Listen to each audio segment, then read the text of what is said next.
Okay, great. So we're on page 12 of Simondon's Individuation and Notions of Form and Information. I think this is our third meeting since we started the introduction.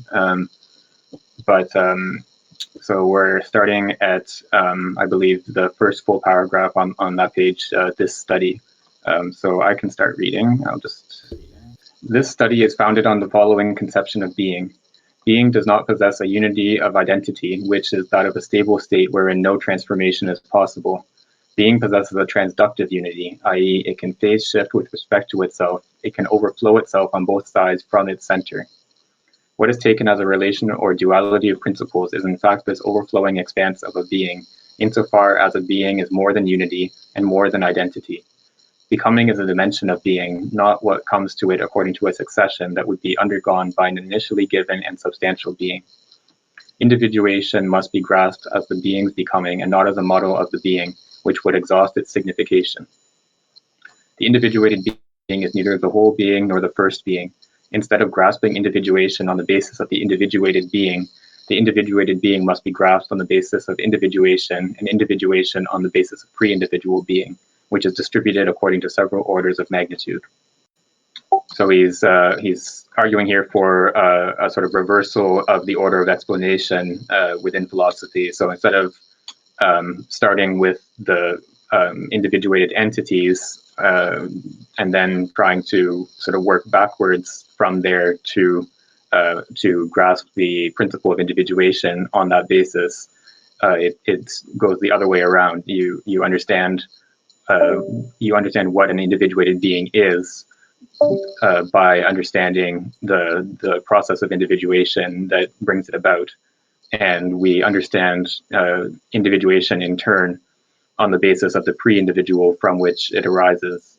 So the whole process of understanding starts from the pre-individual, goes through the process of individuation, and then results in the individuated entity that we want to have a grasp or knowledge of. And then the other key point in this paragraph is the notion of this transductive unity, or this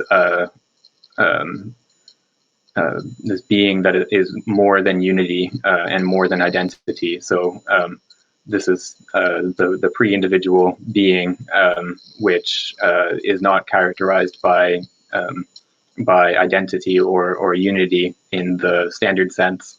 And so the law of excluded middle doesn't apply to pre-individual being. But it does have this unity in this other sense, this transductive unity, meaning that it's a unity that is a result of a process. So it's a process of individuation that creates this unity, rather than the unity being sort of an initial state that pre-exists the process. One question: what exactly is Simondon meaning in right after transductive unity with phase shift? In what meaning is he using it? Right. Yeah, that's a good point to bring up. So we saw a little bit last time this his use of the term phase shifting, or his discussion of phases.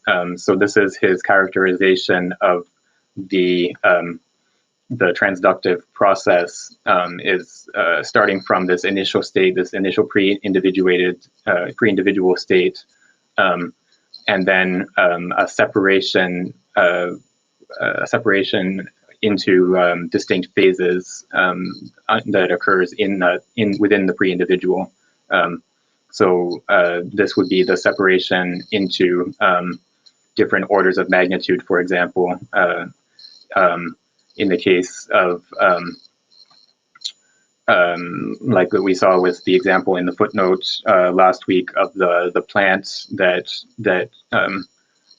integrates the cosmic order of magnitude and the submolecular order of magnitude, and so that's a result of an individuation process that comes after that separation of those orders of magnitude in the first place.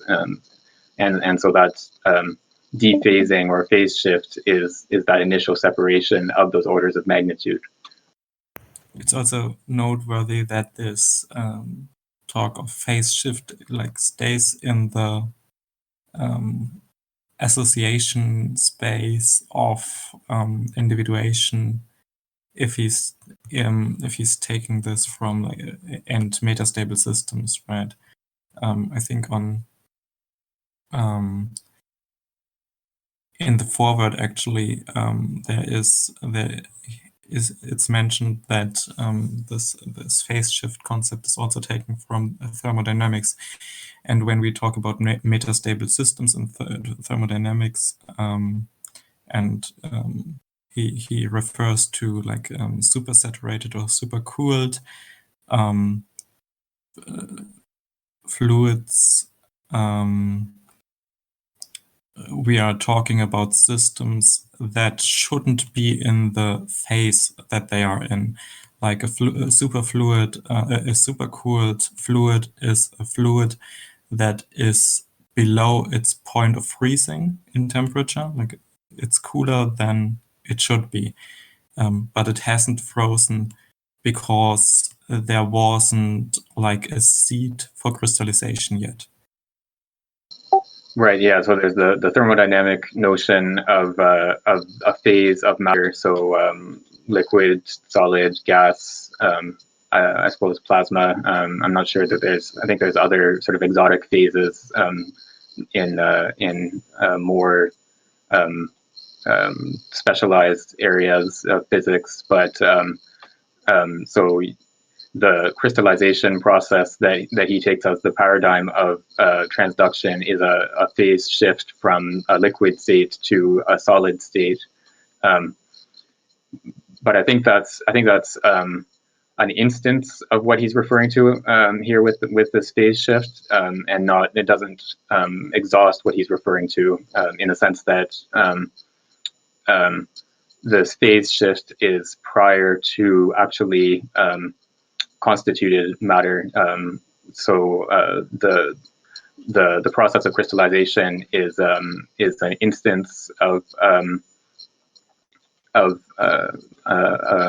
a phase shift, but it's not the only form that phase shift can take, and we have to think of an initial phase shift, which is prior to the actual constitution of matter. That would be this pre-individuated being that separates out into different orders of magnitude. Okay, I think we can go on to the next paragraph. If I can get a volunteer to read. The intention of this study is therefore to examine the forms, modes, and degrees of individuation in order to put the individual back into being according to the three levels of the physical, the vital, and the psychosocial. Instead of supposing substances so as to account for individuation, we have chosen to take the different regimes of individuation as the basis of various domains such as matter, life, mind, and society. The separation, layering, and relations of these domains appear as aspects of individuation according to its different modalities. The more fundamental notions of first information, metastability, internal resonance, energetic potential, and orders of magnitude are substituted for the notions of substance, form, and matter. So here, I think the only maybe difficult concept or term that has not really been explained explicitly so far is first information, and this is what we've seen a little bit in this earlier in the introduction, and then as well in the form information potentials reading from a few weeks ago, where Simondon wants to have a theory of qualitative information, or of the generation of information before transmission. So the quantitative theory of information has to do with transmission of information that already exists. and you can only ever lose information in the process of transmission. But what Simoneau wants to account for is the generation of that information in the first place before transmission, and so that's why he describes it as first information. So it's the information before transmission, or what accounts for the possibility of transmitting information in the first place. And then the rest of that paragraph is sort of almost a table of contents of the rest of the book, just pointing to the different layers of individuation, or the different regions that he's going to account for in the rest of the book. So we have the physical individuation, vital individuation, psychic, and then collective individuation as different domains of individuation, or different layers of individuation. We can go on to the next paragraph if someone else would like to read. This one's a bit longer. Yet, in order for this modification of notions to be possible, it is necessary to introduce both a new method and a new notion. The method consists in not trying to compose the essence of a reality via a conceptual relation between two pre-existing extreme terms, and it also consists in considering every veritable relation as having the status of being. Relation is a modality of being. It is simultaneous with respect to the terms whose existence it guarantees. A relation must be grasped as a relation in being, a relation of being, a manner of being, and not a simple rapport between two terms that could be adequately known via concepts because they would have an effectively prior separate existence. It is because terms are conceived as substances that relation is a rapport of terms, and that being is separated into terms, since being is initially, before any examination of individuation, conceived as substance. Conversely, if substance is no longer the model of being, it is possible to conceive relation as the being's non-identity vis-a-vis itself, the inclusion in the being of a reality which is not merely identical with it, such that being qua being before any individuation can be comprehended as more than unity and more than identity. This kind of method supposes an ontological type of postulate at the level of being grasped before any individuation. The principle of the excluded middle and the principle of identity are no longer applicable. These principles only apply to the already individuated being, and they define an impoverished being that is separated into milieu and individual. Consequently, they do not apply to the being's whole, to the ensemble formed later on by the milieu and the individual, but merely to what of pre-individual being has become individual. In this sense, classical logic cannot be used to think individuation, for it forces us to think the operation of individuation with concepts and rapport among concepts that merely apply to the results of the operation of individuation considered partially. Right, so here he's getting into some notions of method, some ideas about the method to be followed in this book. And he also, so he's bringing back some themes that we've already seen about relations. And so here we have to distinguish between relation and rapport, which is at the level of translation, it's maybe not ideal. I'm not sure if there really exists a better term in English, but rapport we tend to use that for some sort of more intense or deep relationship with another person. Having a good rapport with someone, meaning having a connection with them. Whereas here, rapport is used for external relations, so relations that don't make up the being of the related terms, or where the terms pre-exists that relation, or pre-exists that rapport between them. So yeah, that's just to keep in mind that relation is used in the sense of internal relation, and then rapport is used in the sense of external relation.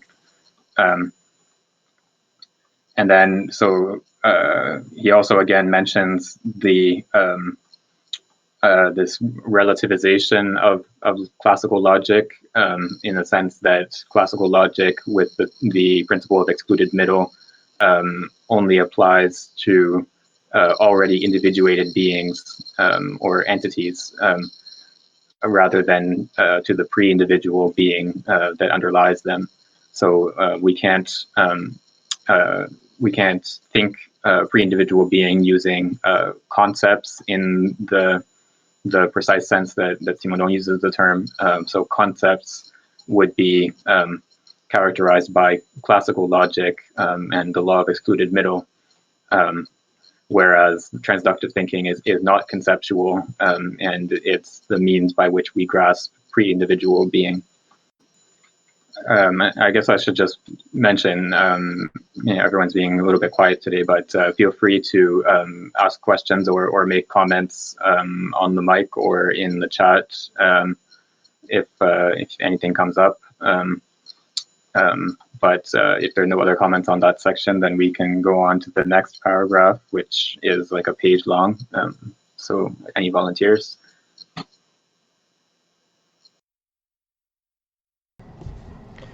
The usage of this method, which considers the principle of identity and the principle of the excluded middle as too narrow, unlocks a notion that has a multitude of aspects and domains of application, that of transduction.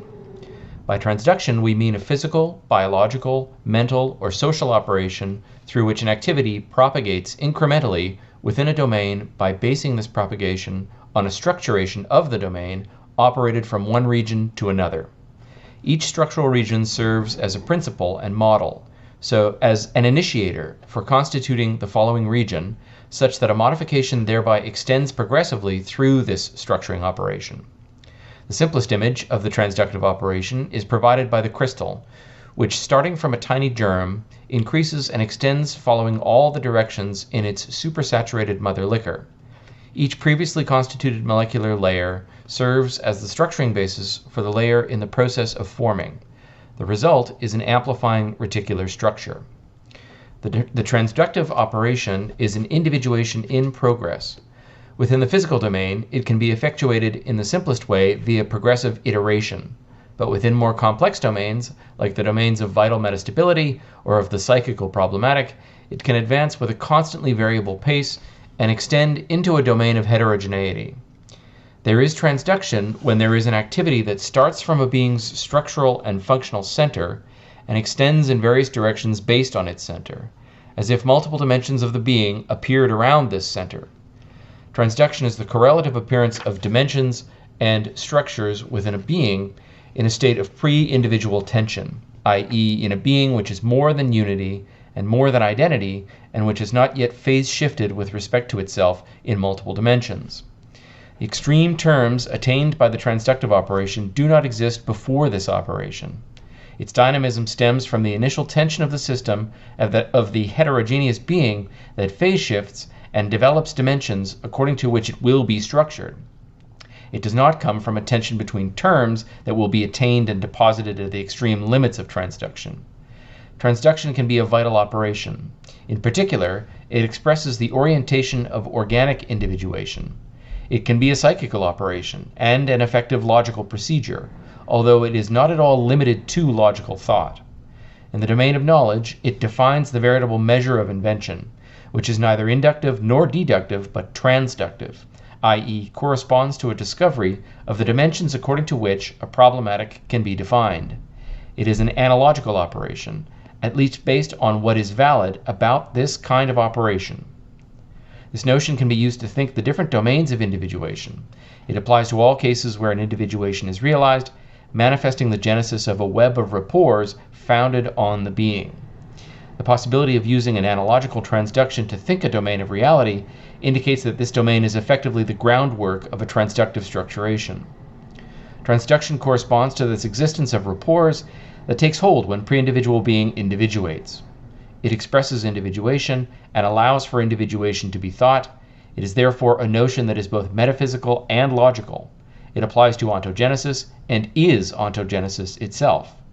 Objectively, it makes it possible to understand the systematic conditions of individuation, internal resonance, and the psychical problematic. Logically, it can be used as the basis of a new type of analogical paradigmatism in order to pass from physical individuation to organic individuation, from organic individuation to psychical individuation, and from psychical individuation to the subjective and objective trans-individual, all of which defines the plan of this research. So in the last paragraph, he said that there was a method and a notion, which a new method and notion that have to be introduced. And so he talked about the method in the last paragraph, and here he's talking about the notion, which is transduction. But it's itself, this notion is itself a methodological notion, as he explains in this paragraph. So he's it's a notion of the theory, but it's also the principle according to which the theory is organized as well at the same time. So he gives a definition of sorts of transduction. And he says, we understand by transduction a physical, biological, mental, or social relationship by means of which an activity propagates incrementally within a domain. And so that's the sort of general definition of what transduction would mean. But I think it's more productive to understand transduction through the example that he gives, and this is itself a transductive operation, because transduction is a paradigmatic thought. It's a thought that a way of thinking in which an initial germ structures an initially unstructured domain. And so I think we can understand this crystal example as itself a structural germ that around which the rest of our thought will become structured. So yeah, the crystal example is one that we've talked about before, and that we'll see in more detail in the initial chapter of the book. But the general idea is you have a supersaturated solution in which a germ, this germ crystal forms, and then around that crystal, around the germ, the solution crystallizes in layers. So progressively around the edge or the limit of that already formed crystal, it will continue to crystallize until the whole solution is crystallized. And so this is the paradigm that he introduces for this notion of transduction.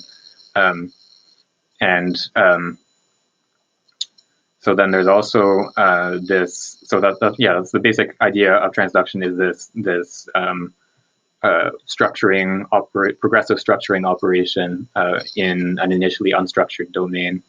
But then he also characterizes this transduction as the appearance, the correlative appearance of dimensions and structures in a being in a pre-individual state of tension. And so this notion of dimensions points back towards the example that I mentioned last time of binocular vision. And so the way that in binocular vision we resolve the problem of the disparation of the retinal images on two eyes. We resolve that problem not by abstracting from the two retinal images to preserve only what is common, but rather by preserving the disparation itself, and by introducing a new dimension in depth perception. And so that he takes that as a paradigm of how transductive operations resolve problems by introducing a new dimension to a situation, to a system. So that's where that notion of dimension comes in. And then there's the important point that he makes as well, is that this notion of transduction is both a metaphysical and a logical notion at the same time. So it characterizes a process that is occurring in beings. So there is this process of individuation is a process that is occurring in beings outside of us, and then it's also a process that our knowledge undergoes. And we're going to see, I think, in the next couple paragraphs, his claim that our knowledge of processes of individuation is itself an individuation in our knowledge.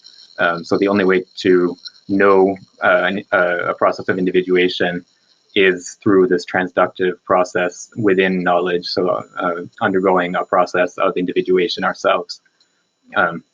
So there's this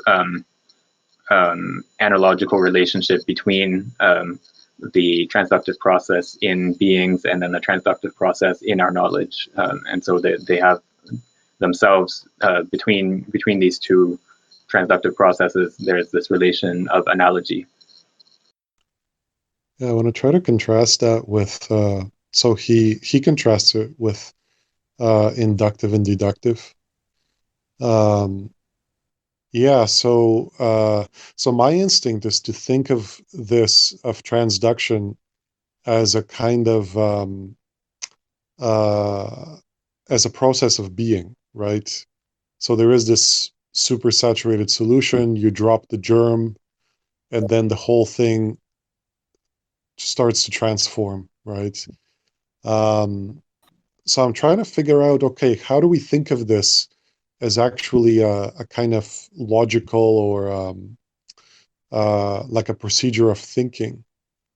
And so just so a quick contrast, so an inductive logic would be when we begin with a thing and we abstract from it, right?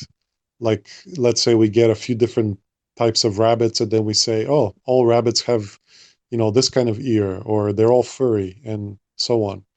It's like a bottom up, and then the deductive goes down from like an a priori principle or postulate or whatever, and then we derive conclusions from that. And I guess I'm trying to understand how to think of transduction in these terms. Maybe this is coming in the next paragraphs, I guess. Maybe this is just jumping the gun. But yeah, because my instinct at least, is to see it as a process of being. Right. So that's a helpful summary of inductive and deductive knowledge. So induction starts from particulars and then abstracts from what is particular to each of them, and derives a universal or a relative universal. So this rabbit is furry, this second rabbit is furry, third rabbit is furry, etc. Therefore, rabbits are furry in general. Whereas the deductive knowledge or deductive mode of thinking starts from an initial universal and then deduces a particular from that. So if you have a statement that all rabbits are furry, and then this is a rabbit, then you can conclude that this entity is going to be furry. I mean, these are sort of toy examples. They're not very interesting accounts of or instances of inductive and deductive knowledge. But I think that point that you made, and what Angus pointed out in the chat here, the point about the relationship between a posteriori and a priori is relevant here, because in a footnote that we saw last week, which I think is very important, which unfortunately is put as an end node in the English translation, so it's not right on the same page. But the footnote where Simondon talks about the notion of a priori and a posteriori as yes, exactly, Laith Mason. So he introduces this notion of a presenti as an alternative to a priori and a posteriori. So the traditional account of knowledge as an encounter or joining of a priori and a posteriori, or the form and the content, or concepts and sensations, or something along those lines. That account of knowledge remains in the hylomorphic schema that Simondon is criticizing, because it doesn't account for that dark zone, that region of interaction between the concept and the sensations, or form and content, however you want to specify that distinction. So we don't have, on this theory, we don't have an account of how sensations are supposed to be subsumed under concepts, or what exactly the form is supposed to do to the content. Whereas what Simondon is going to argue for here is precisely this, starting from this dark zone, or this intermediary position, and this would be a kind of knowledge that in which the knowledge is contemporary with what is known, rather than being an a priori form, or an a posteriori content. So knowledge that is generated at the same time as the interaction with the thing known.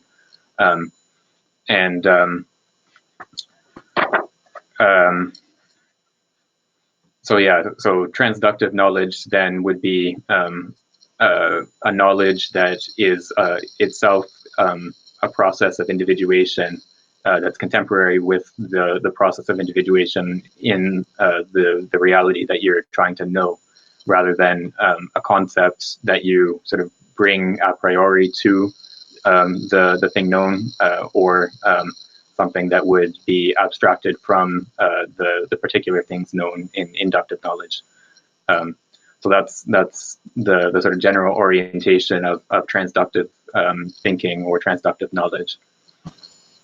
Is it by that characterization then thinking that is not trying to be static, in a sense that you try to understand, for example, a tree as just exemplification of the static concept in a specific degenerated form, so to speak, when we think about Plato's understanding of ideas as the absolute form, so to speak, that all the other things are derived from. But the transductive thinking is something that is developing in a very dynamic way, and is trying to in some form the operation that is also inherent to the object that is looking at, even so some kind of responsivity, or maybe a form of resonance or recreation within the thought. Yeah, I think that's right, because in the On the Mode of Existence of Technical Objects, his other main book that we read in a previous iteration of this reading group, we saw his criticism of classificatory approaches to knowledge. So this would be a form of knowledge that precisely understands entities in terms of something like a static essence. So you subsume the particulars under the species, and the species under the genus, and so on. And the species and the genus are these sort of fixed concepts, and you lose you lose information the more you ascend from the particular to the species and to the genus and so on. And he criticizes this form of knowing, in particular with reference to technical objects. But here we see a more general rejection of that type of knowledge, and his account, or his theory of essences, or of the being of entities, is going to be a genetic account, which is something that he sets out in his in the third part of that book of on the mode of existence of technical objects. He gives a genetic account of human being in the world, and the different dimensions of a philosophical anthropology. And so, in general, transductive thinking is a genetic thinking, in the sense that it understands the being of the entities that is known, that are known, understands that being in terms of a becoming, in dynamic terms rather than in static terms. So just to expand on that a little bit, I'm thinking about the example of the and how. So I'm thinking about the example of the crystal and how thinking might relate to that. So so the way I take it, the crystal works. The examples that I saw online. So there is a beaker, let's say, and it's filled with this supersaturated solution, which apparently is a solution that holds more of a kind of, I think it's some kind of salt than water can ordinarily hold. And it's sort of been, I think it's through heating that they get it sort of oversaturated. And so it's in a way, it has this state of tension, and it's waiting, right, for something to happen, but it's in a relatively stable state. And I guess that's the metastability. And then somebody drops in a tiny little speck of crystal, and then the whole thing crystallizes, right, in the beaker. And it's pretty impressive to watch. Now, what I'm thinking is, okay, so this is what we're seeing there is a process of being, but it must be that the same thing is happening in the observer, like in the one who knows this process. Like, as we're watching this process unfold, we must have a kind of metastable state that is, I guess that's what the mind is, before it comes to know. And then having this observation is a little bit like dropping a germ inside the mind. And then this kind of process unfolds, and that's the process of knowing. That seems like a way to bring the two together, maybe. And it would be different from, induction would be like, okay, here's an observation of a crystal that just formed, and let's get a few more, and then we can derive some laws. But now this is somehow sort of, induction seems to be very static, and this is somehow happening kind of dynamically, the transduction, and sort of in real time, I guess, as the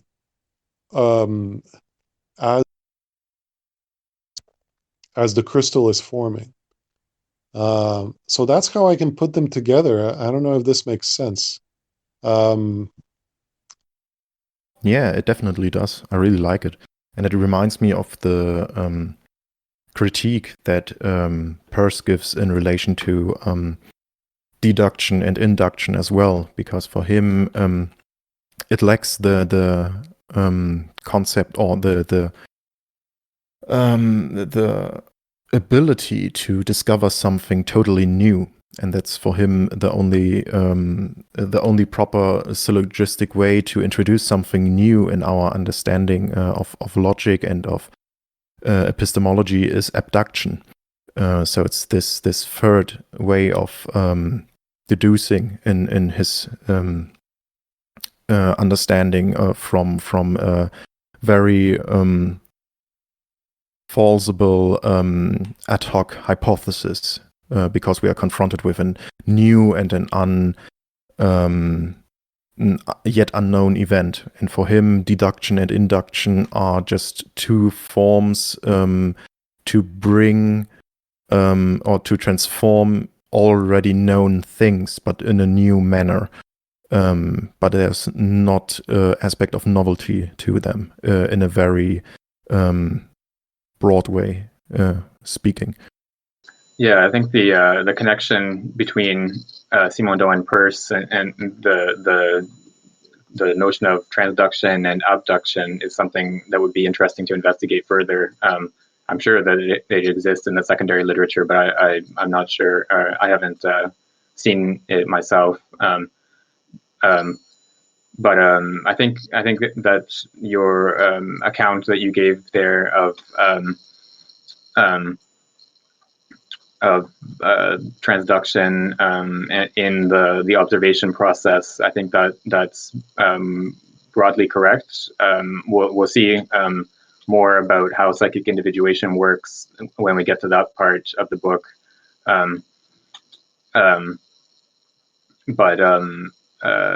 Yeah, I think in general that's correct, that we have to understand the knowledge of the observer as being in a metastable state, and then undergoing individuation through this contact with an external reality. I could read the next paragraph. We could certainly assert that transduction would not be presented as a logical procedure having a proof value.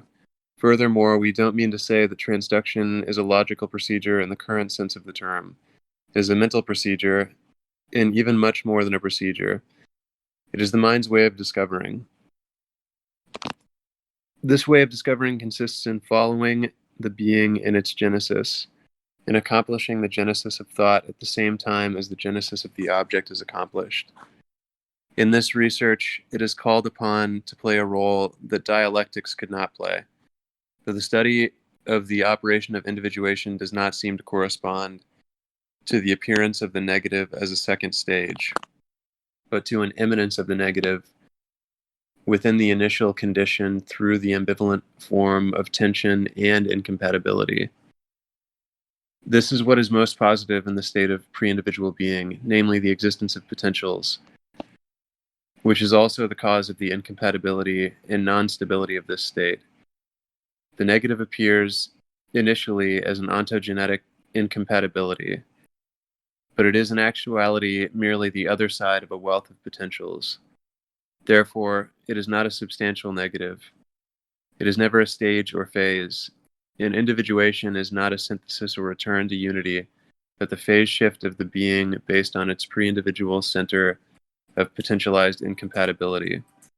From this ontogenetic perspective, time itself is considered as an expression of the dimensionality of the being that is individuating.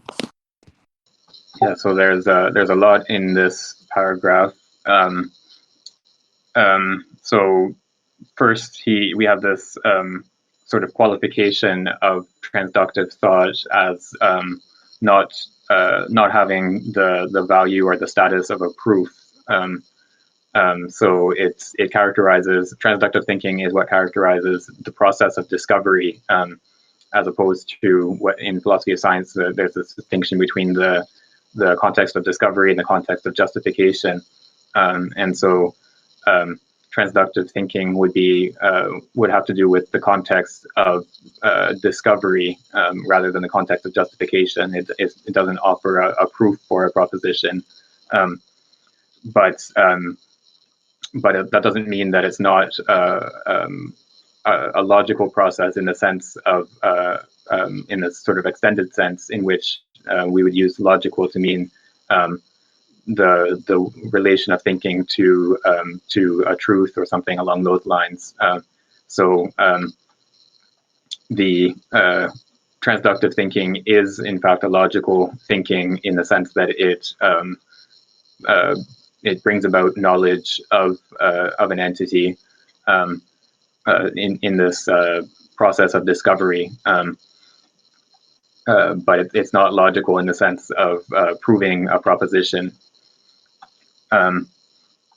And then we also have his introduction of this concept of genesis, which I just mentioned a little while ago. He explains that the procedure, this transductive procedure, is consists in following a being in its genesis, and that means, or synonymously, it's carrying out a genesis within thought at the same time as the genesis of the object. So the process of knowing, or the capacity to know an ontogenetic process is itself genetic, is itself a process of becoming and of individuation.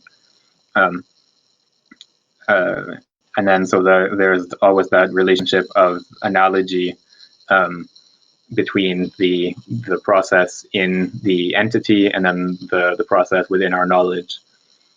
And then the last sort of major point here is this distinction between transduction and dialectics. So the sort of initial characterization of that distinction is that there's no moment of negation in the way that there is in the dialectical process.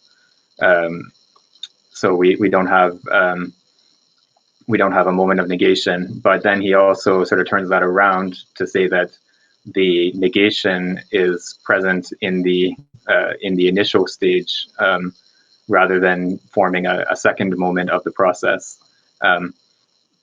So in that initial stage, in the pre-individual being, we have this incompatibility and tension of potentials. And so we can characterize this as a form of negation, but he wants to qualify that again by saying that this is not a substantial negation. So it's not that the moment of the negative would itself be a substantial moment or something with its own independence.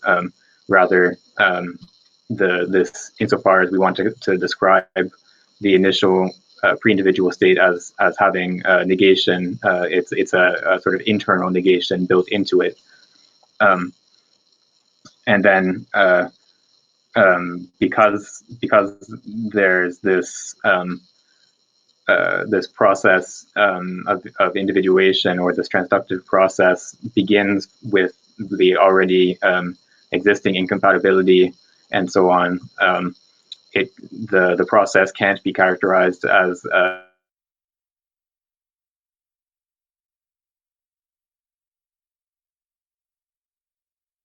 Oh, this looks like a disconnect.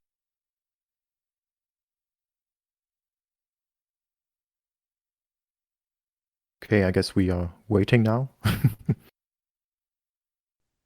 So the way that I'm thinking of this difference from dialectics, I guess drawing on Zizek too, some of his formulations. So dialectics would say, yes, there's being, and everything that can be affirmed, but then there is nothing. There is this substantive negation. And that substantive negation kind of then initiates this process of a logical, I guess it's a logical becoming. I think that's what Hegel wants it to be anyway. And it takes a lot of flack that it's not actually real becoming. And I guess, so I guess what Simonon is saying is, actually there's nothing beyond, there is no nothingness outside of ontology. The negation is kind of inscribed in the ontological field of potentials.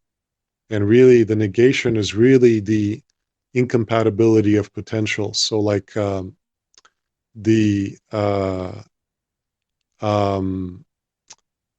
in the supersaturated solution, actually there being more dissolved salt than the amount of water can handle.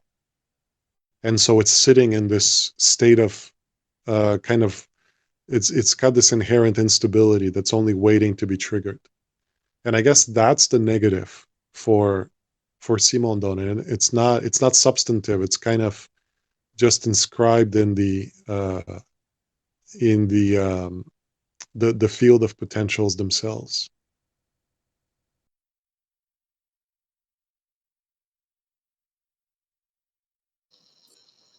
I missed a bit of that, but what I heard, I agree with, that it's precisely the fact that this negation is not an independent moment of the process of the dialectical process. Instead, we have this initial incompatibility or this initial tension that allows for the transductive process, or that acts as the motor of the transductive process, and for that, because of that distinction, this transduction is not a dialectical process. I'm curious if Simondon ever, actually a couple of things. I'm curious if he relates himself to the Stoics in any way, because I've seen some secondary sources that do that, kind of connect them with some aspects of Stoic thinking. And I'm also wondering if he ever talks about what potential is, like if he ever goes deeper into that, or is it just a kind of primitive, sort of primitive notion? Yeah, there is some discussion of the Stoics in one of the complementary texts to this book, which is called History of the Notion of the Individual, which is basically a history of philosophy as a whole, in light of the notion of the individual. So what different schools of philosophy have said about the individual and the concept of the individual.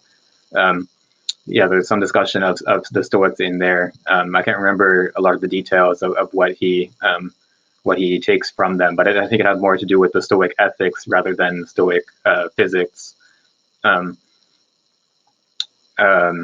And then on the notion of potential, there's another one of the complementary texts in this book, which is form, information, and potentials, which we read the discussion portion of, but we didn't read the article itself, which we'll get to eventually after we finish the book itself, but when we get to the complementary texts. So the notion of potential is it's not quite a primitive notion, in the sense that he's borrowing it from physics. So he's taking the physical notion of potential as a paradigm, and then using it to understand other domains of thinking, rather than strictly as a physical notion. Okay, I think we can go on to the next bit, which I can read, assuming my computer doesn't crash. Okay. Transduction is therefore not merely the reasoning of the mind, it is also intuition, because it is that through which a structure appears in a domain of a problematic as providing the resolution to the problem posed. But contrary to deduction, transduction does not go elsewhere to seek a principle to resolve the problem of a domain. It extracts the resolving structure from the very tensions of this domain, just as the supersaturated solution crystallizes due to its own potentials and according to the chemical species that it holds, not with the contribution of some foreign form. It is also not comparable to induction, for induction truly conserves the characteristics of the terms of reality included in the studied domain, drawing the structures of the analysis from these terms themselves, but it only conserves what is positive in these terms, i.e. what is common to all terms, thereby eliminating what is singular from them. On the contrary, transduction is a discovery of dimensions whose system makes the dimensions of each of the terms communicate, such that the complete reality of each of the terms of the domain is into newly discovered structures without loss or reduction. Resolving transduction operates the inversion of the negative into the positive, that through which the terms are not identical to one another, that through which they are disparate, in the sense that this term assumes three-dimensional vision. It integrated into the system of resolution and becomes a condition of signification. There is no impoverishment of information contained in the terms. Transduction is characterized by the fact that the result of this operation is a concrete fabric including all the initial terms. The resulting system is made of that which has become made and includes the whole concrete. A transductive order conserves the concrete and is characterized by the conservation of information, whereas induction requires a loss of information.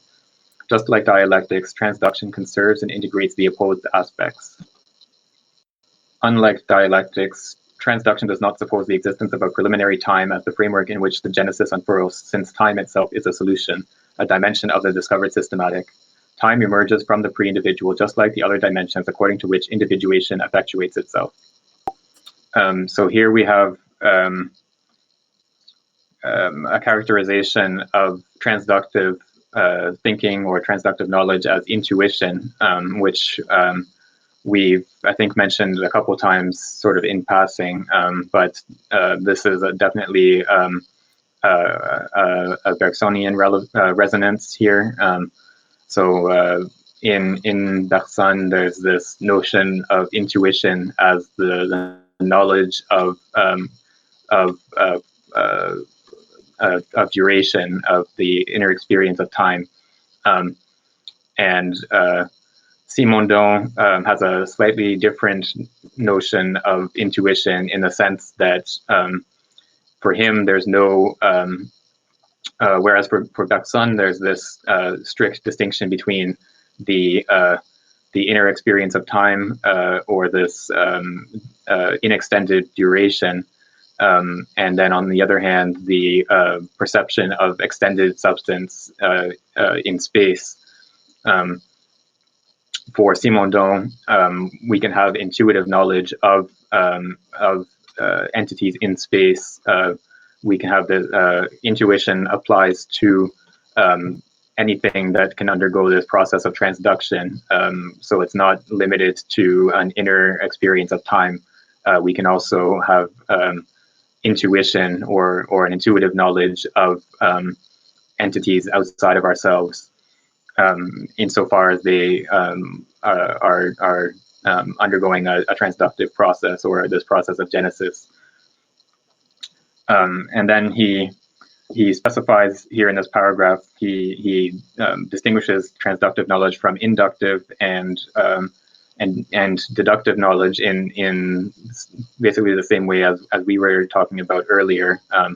So it's distinguished from inductive knowledge in the sense that it doesn't lose information, whereas knowledge only preserves what's common in terms, and then loses everything particular. Transductive knowledge preserves the particular, and then it's distinguished from deductive knowledge because it doesn't draw a principle from outside of the problem. So within deductive knowledge, you always have to start from a universal principle and then deduce something from it, deduce a particular from that universal. So in this, in transductive knowledge, on the other hand, we start from the problem itself, and we don't have to start from a universal outside of the problem. And then he also introduces that example of binocular vision that I mentioned, and the discovery of a dimension as a paradigm of the resolution of a problem, or the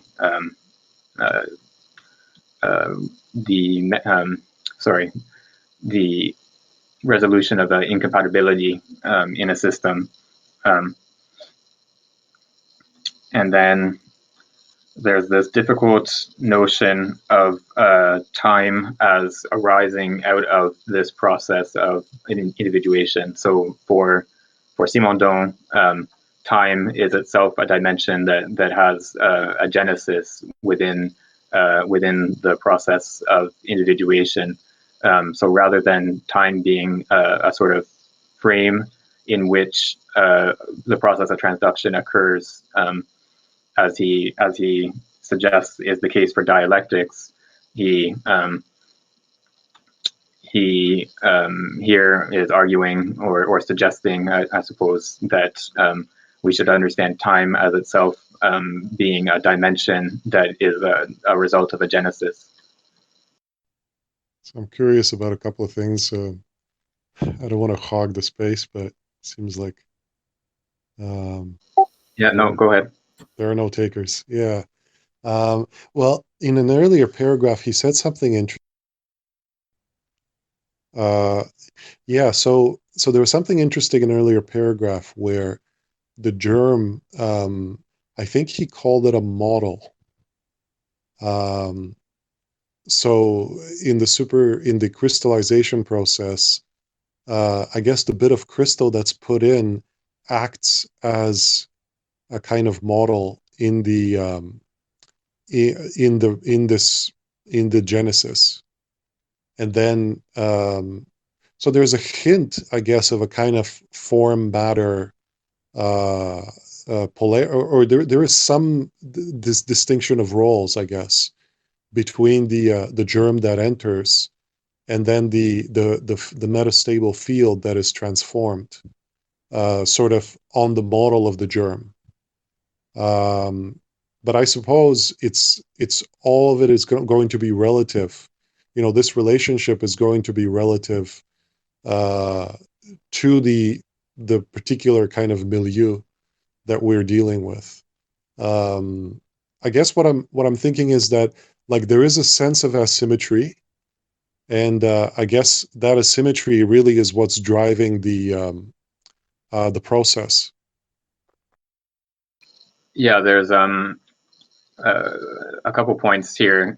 So that passage where he used the term model is actually I noticed that as someone was reading it, and I was looking at I was looking at the French, and the word model is not in the French actually. So it was introduced by the translator. I was just trying to find the passage again, but I can't find it quickly. Oh yes, here it is. So he says each region of structure, each constituted region of structure serves to the following region as a principle of constitution. So rather, he doesn't use the word model there. He just says principle of constitution. But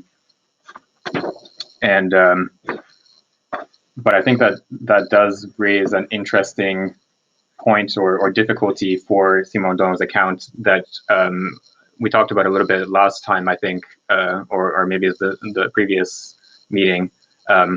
But the status of these germs, these initial germs, is a little bit obscure, or he seems to hesitate as to what status he wants to assign to them.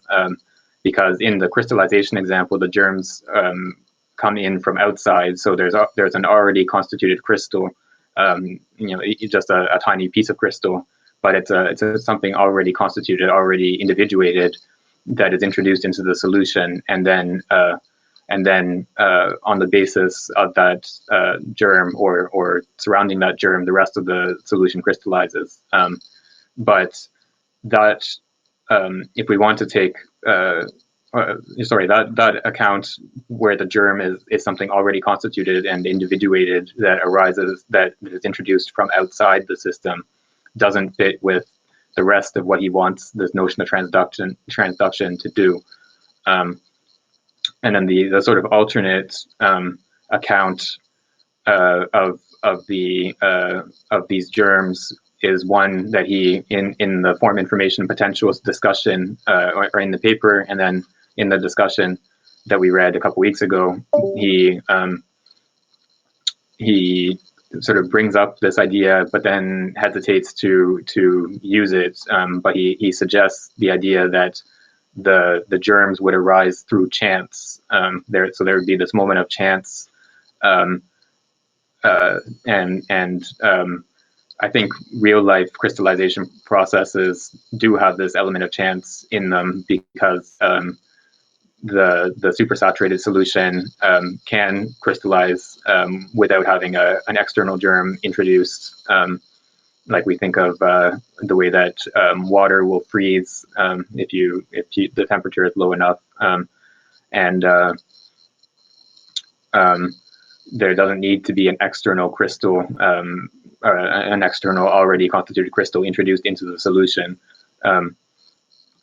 But he introduces this idea that there's this chance element for the germs, but then he sort of says it's difficult to accept that there would be a role of chance in this operation, something along those lines. I don't remember the exact wording.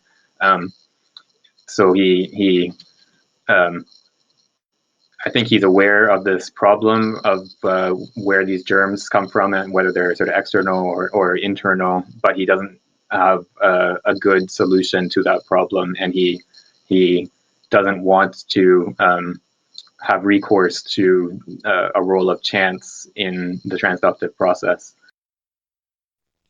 I guess the difficulty philosophically would be how do we get the process started in the first place? If everything is a metastable field, let's say, then there must be that first germ, right?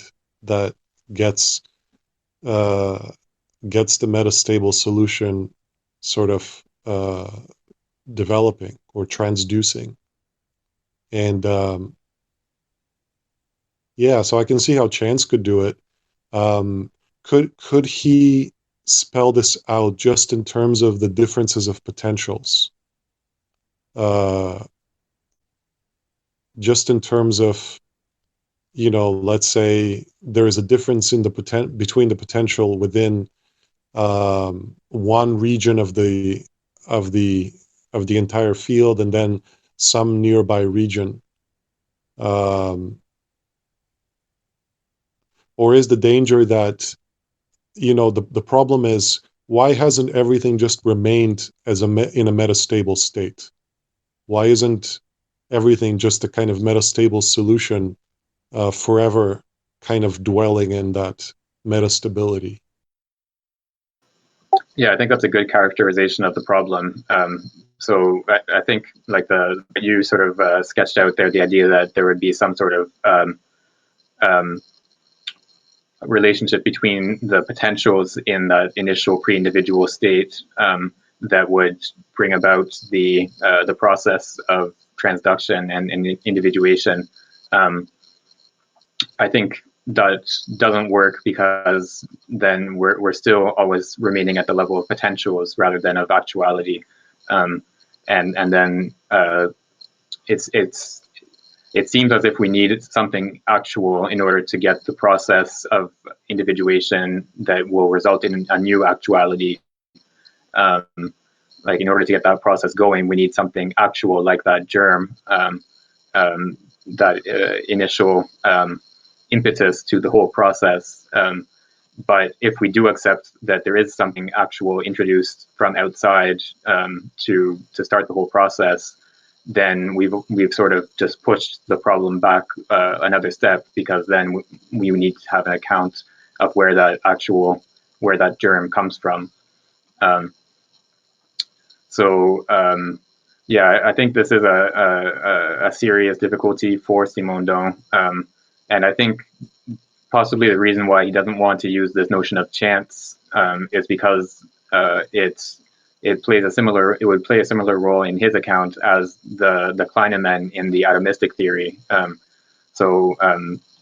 As we talked about a little bit a couple weeks ago, when we saw Simondon's criticism of the atomistic theory, in this account, you start with atoms falling in the void.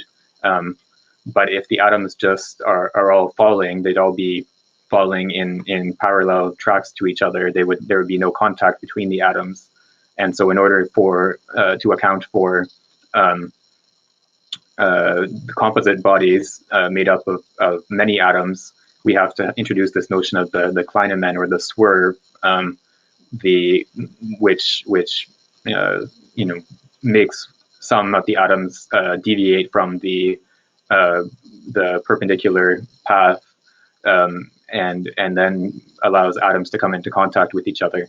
And this notion of the Klein has always been criticized as being sort of arbitrarily thrown in just to account for the existence of composite bodies.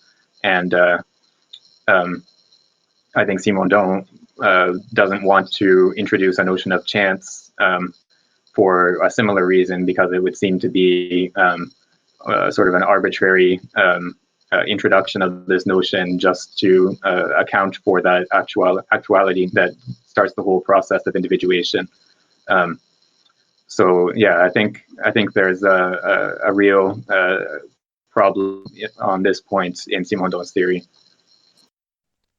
It's interesting how he's between two extremes in a way, because as you're talking about the atomists, I'm thinking of Aristotle and his solution. So that will be the hylomorphic account, right? And his solution is to introduce this supreme actuality, right? The prime mover.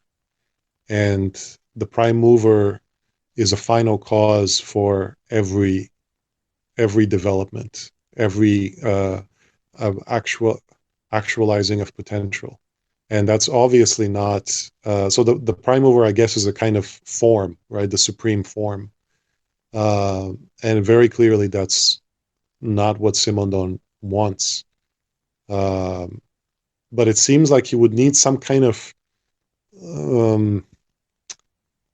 some kind of, like, I guess the germ is an analog of that. Yeah, I'm not sure if you cut out there again, or if you were done. But yeah, I think that's right. I think the germ plays a similar role in Simondon's theory as the prime mover does in Aristotle's theory, insofar as they're both this moment of actuality that accounts for the process of becoming, and which of course doesn't mean, because we have this problematic point, we have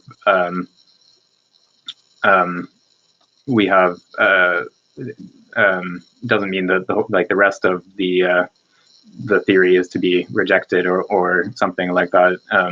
I think there's a lot of value in the rest of what Simondon develops for us, and precisely like Angus said, there is that explaining the interaction between form and matter in a much more concrete way than the hylomorphic theory is capable of doing.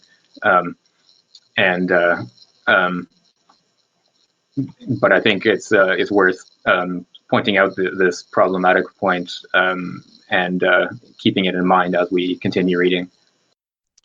However, in order to think the transductive operation, which is the basis of individuation in its various levels, the notion of form is insufficient.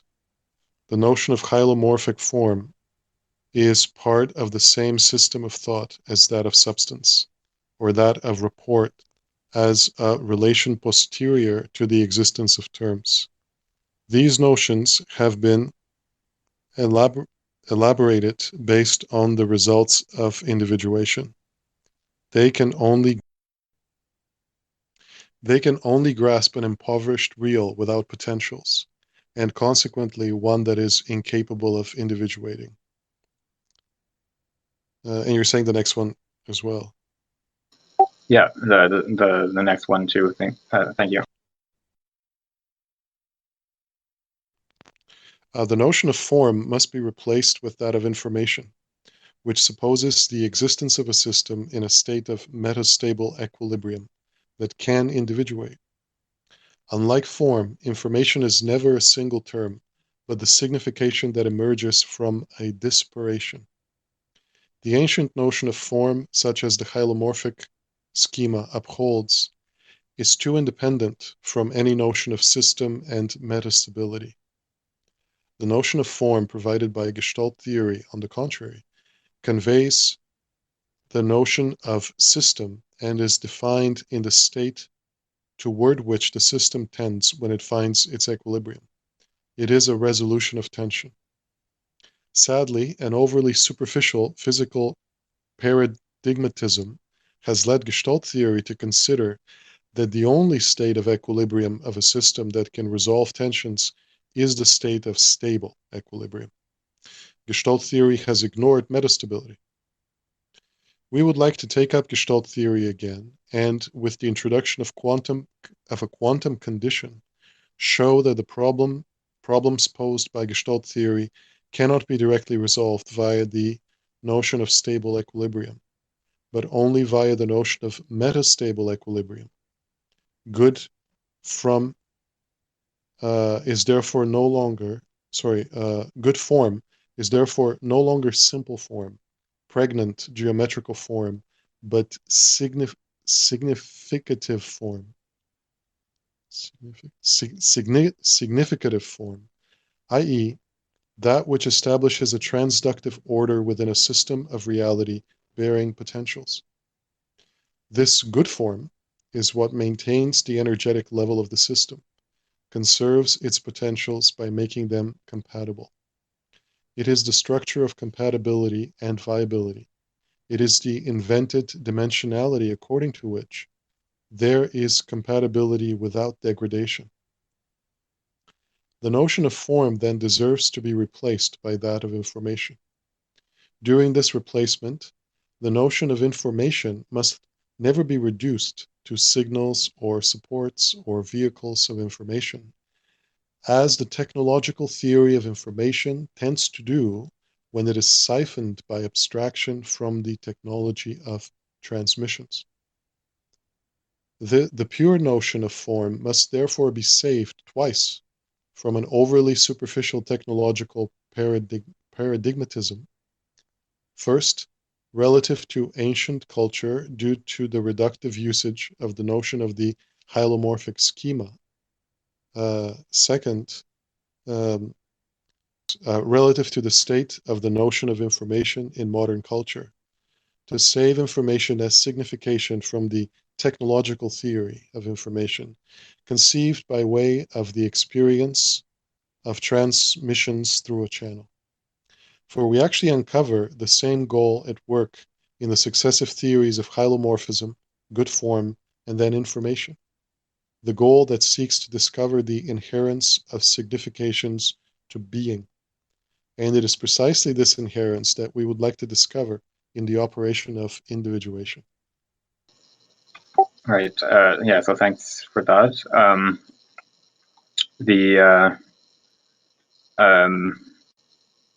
So here we have, again, coming back to this criticism of the notion of form that we saw in the form information potentials paper. And in particular, the criticism of Gestalt psychology as a theory of form. And so in that, in Gestalt psychology, there's this tendency to understand form, the good form, as being the one that resolves tension in the sense of a stable equilibrium. So it's the lowest energy state of the system. And then, so Simondon argues that we have to instead understand, we have to instead use this notion of information rather than of form, or insofar as we want to think about form, it has to be a form relative to information. And this is again the primary information or first information, which underlies the information insofar as it can be transmitted. So it's here information means the quality of being a good form rather than the quantitative measure of information that can be transmitted through a channel. And so we saw this example in the form information potentials discussion. He says that if you dump a bucket of sand on a table, and then you want to transmit accurately the position of each grain of sand on the table, it would take a huge amount of information to transmit. But and it's precisely because it's not structured that it would require so much information to transmit that position.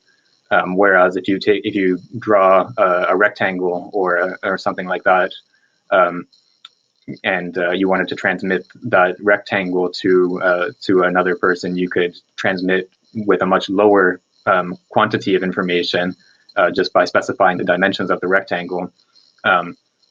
But in the more fundamental sense, the rectangle is more structured. It has more of this tension of information or primary information than just the bucket of sand dumped on the table. And so this is the dimension of information that he is interested in here. And so what makes that rectangle a good form is precisely that so it's not that it's the lowest state of energy of the system, but precisely because it has the capacity to structure someone else's knowledge. So someone who receives that rectangle can undergo a process of individuation in their own knowledge that would be structured by the rectangle they receive.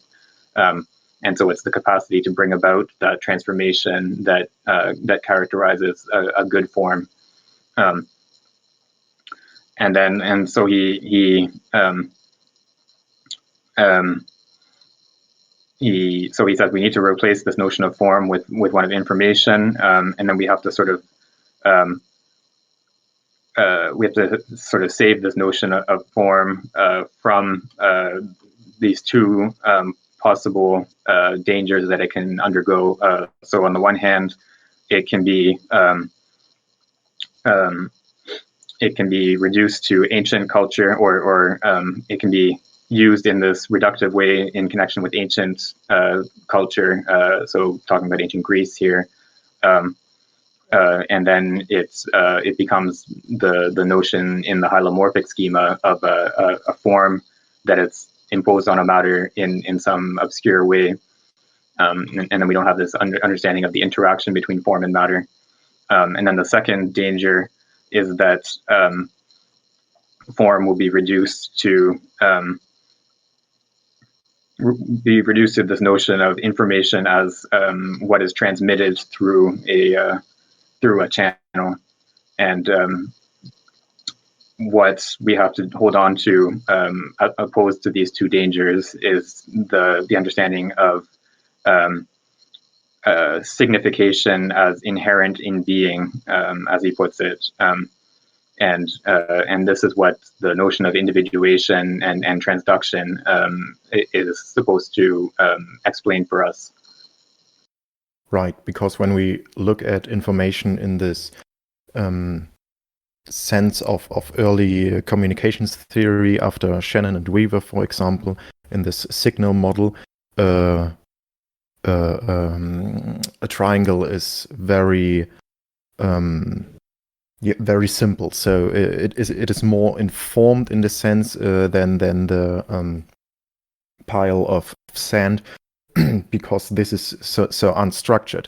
And oh, okay, it didn't work in live chat, but I tried to make a very simple triangle. Just the top of it won't fit. Just goes back to the top of the line. I don't know why. But because a triangle can be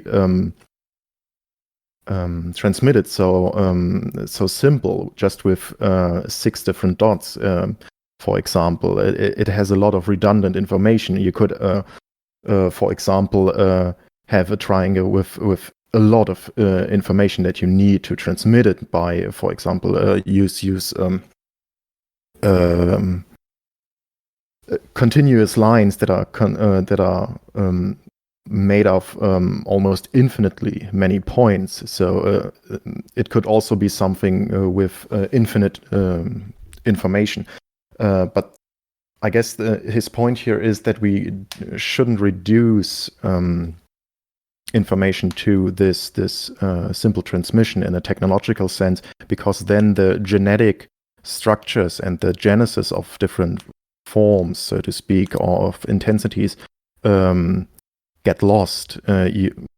then don't know how it's just a simple schema that we reinterpret as something as a triangle, but it's just simple signals that were transmitted. We don't know by just looking at it how a triangle is constructed in a mathematical manner, or what is the whole construction process in geometry of behind a triangle. That's something that we only would understand in a very deeply theoretical framework, and in this framework of transduction, right? Yeah, I think that example of the triangle, that you can like, for example, you can take a photograph of a triangle and transmit that photograph through some sort of electronic communication means, and then that photograph of the triangle would be transmitted with exactly the same amount of information as the photograph of the pile of sand, and so the photograph itself doesn't pick up on the structure of the triangle. It just captures the image, but without having any sort of grasp of structure. But what the issue that Simondon has with this notion of information is not that it's incorrect or something like that, because it has these specific technological applications, but it's that it doesn't map onto correctly to the way that we understand individuation. The way that we understand information in just sort of the informal use of the term. So we would say that the triangle has more information than just the random pile of sand or just random dots on a piece of paper or something like that. We would understand that as so it has that quality of being a good form in the sense of Gestalt psychology, but it is actually transmissible using much less information than the pile of sand.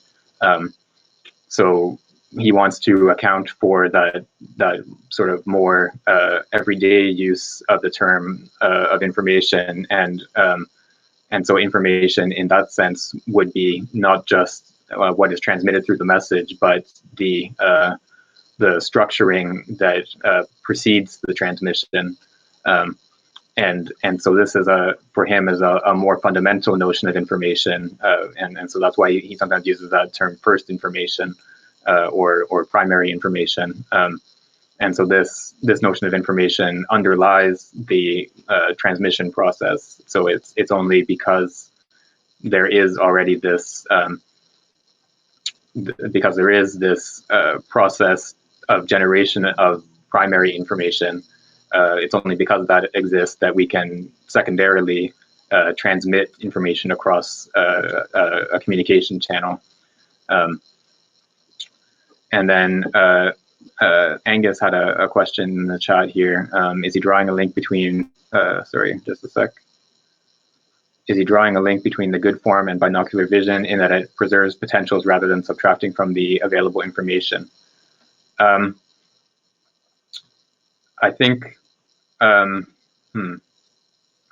the binocular vision example is that it's, as you said, it's in binocular vision, we incorporate the disparation of the two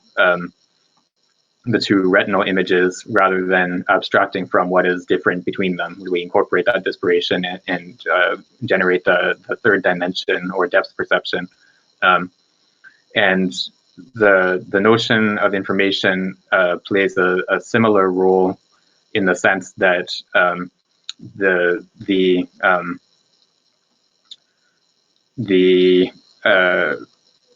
information has to do with the pre-existing tension within the system. So there's always the tension that pre-exists the process of individuation, and what characterizes something as a good form is its capacity to compatibilize or make compatible these disparate elements of the system that previously did not have a connection to each other, or that were previously incompatible. And so it's the discovery of a dimension in the same way as binocular vision includes this discovery of a dimension in depth perception. Okay, we're almost at time, but we have one paragraph left, so I can read it in just a second when I scroll down. Thus, a study of individuation can tend toward a reform of fundamental philosophical notions, for it is possible to consider individuation as what must be known beforehand about being. Even before wondering how it is legitimate or illegitimate to bear judgments on beings, it can be considered that being is said in two senses. In a first fundamental sense, being is insofar as it is, but in a second sense, always superposed on the first sense in logical theory, being is being insofar as it is individuated. If it were true that logic bears on statements relative to being only after individuation, a theory of being anterior to all logic would have to be established. This theory could serve as the foundation to logic, for nothing proves in advance that being is individuated in a single possible way. If several types of individuation existed, several logics would also have to exist, each corresponding to a definite type of individuation. The classification of ontogeneses would make it possible to pluralize logic with a valid foundation of plurality. As for the axiomatization of the knowledge of pre-individual being, it cannot be contained in a preliminary logic, for no norm or system detached from its content can be defined. By being accomplished, only the individuation of thought can accompany the individuation of beings other than thought. We therefore cannot have an immediate knowledge or a mediated knowledge of individuation, but we can have a knowledge that is an operation parallel to the operation known. We can know individuation in the ordinary sense of the term. We cannot know individuation in the ordinary sense of the term. We can only individuate, be individuated, and individuate within ourselves. This apprehension is, therefore, in the margin of knowledge, properly speaking, an analogy between two operations, an analogy that is a certain mode of communication. The individuation of the real, exterior to the subject, is grasped by the subject due to the analogical individuation of knowledge within the subject. But it is through the individuation of knowledge, and not through knowledge alone, that the individuation of non-subject beings is grasped. Beings can be known through the knowledge of the subject, but the individuation of beings can only be grasped through the individuation of the subject knowledge. Maybe we can wrap up and we can discuss a couple of the notions of that paragraph just next time, right before we start on the first chapter, unless someone has like a burning comment or question, because we're just sort of running up on the time limit here. Okay, yeah, so let's end there. And thank you everyone for participating, and see you all next week, and we'll start on chapter 1 of the book.